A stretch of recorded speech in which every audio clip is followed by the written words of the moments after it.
ဘာကြောင့်တကယ်ရင်တယောက်ကပြောဘူးလေကွာဝီယိုလည်းမင်းအရင်ဆုံးတောက်လာမယ်တောက်ပြီးလို့ရှိရင်မင်းစိုက်လာမယ်စိုက်ပြီးလို့ရှိရင်မင်းရောင်းလာမယ်မင်းအဲ့ပြောခဲ့တဲ့တကယ်ချင်းကအဲ့တော့ဘာပြောခဲ့လဲဆိုဖြစ်နိုင်ဘူး impossible ဘာလို့လဲဆိုတော့ငါဝီပဲတောက်ချင်တာကြောင့်ဝီရောင်းလာပါလောက်မှာမဟုတ်တော့ဝီစိုက်တာဝေးပဲကွာငါလို့ပြောခဲ့ရအောင်တို့ဝင်မယ်ဟုတ်တယ်ကွာညနောက်တော့ဝီ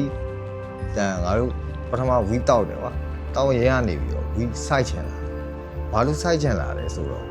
ဝီကိုကောင်းတဲ့ဝီကိုတော့တောက်ချင်လာတယ်အကြိုက်တောက်လာတဲ့ခါကျနိုင်ငံခြားဗီဒီယိုတွေမှာမြင်ရတဲ့ quality ကောင်းတဲ့ဝီမျိုးကတောက်ချင်တဲ့အတွက်စိုက်လာပြီးတော့ကို့မှာ quality ကောင်းရှိတဲ့အတွက်ကွာကို့နောက်ကိုလိုက်လာတယ်အဲ့လိုကို့ဘော်ဒါတွေပဲကွာဘော်ဒါတွေကနေပြီးတော့ဆိုတော့မင်းကဝီလေးရှိရင်ပြန်မျှပါအောင်ငါတို့မင်းဘယ်လောက်ယူလဲငါတို့ပေးပါမယ်အဲ့လိုမျိုးလူတွေကဘော်ဒါတွေရှိတဲ့အတွက်ကွာပြန်ပေးပြတယ်ကွာပြန်ရောင်းပြတယ်အဲ့တော့ तू ပြောသလိုပဲဟုတ်တယ်ပထမဆုံးဝီကြိုက်လာမယ်ဝီကြိုက်ရာနေပြီးတော့ဝီဆိုင်လာမယ်ဝီဆိုင်ပြီးတော့ဝီရောင်းလာရှယ်အဲ့အဆင်ပဲဝီတောက်ပြီးရင်ဒါဖြစ်လာမယ်ဟာတိကိုတိကြတယ်ပေါ့ 100% ဝီကြိုက်တဲ့လူတယောက်ဆိုရင်ပေါ့ဝီကိုပုံမှန်လောက်ပဲတမန်ကရှန်ကပဲပေါ်ပင်ပဲကြိုက်တဲ့လူတော့မှာပေါ့ဒါမျိုးလုံးဖြစ်မှာပေါ့ तू ဝီကိုတိတ်ဆိတ်ဝင်တာတယ်လူမဟုတ်တဲ့အတွက်ငါပြောတဲ့ငါခုနပြောတဲ့ VAB ရာမျိုးလုံးဝမလုပ်အသေးကြတယ်ဝီကိုပထမဆုံးကြိုက်လာမယ်တောက်လာမယ်ပြီးရင်စိုက်မယ်စိုက်ပြီးရောင်းလာ yes ရောင်းနေဆိုတာလဲဟိုလိုစေကွက်လိုက်ချပြီးတော့လူရောင်းနေရလို့မဟုတ်ဘူးဟို we quality ကောင်းတဲ့အတွက်ခုနပြောလို့ကိုတငယ်ချင်းတွေပြန်မျှပါမဟုတ်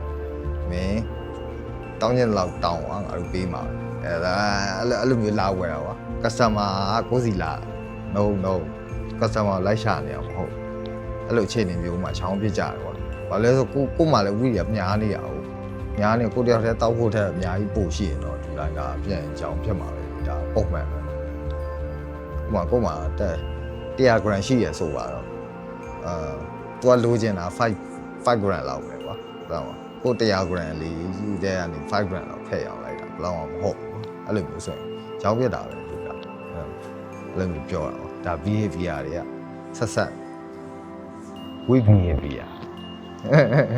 ဝိမှုကျင့်ဝိယဉ်ကျေးမှုဝိကချာ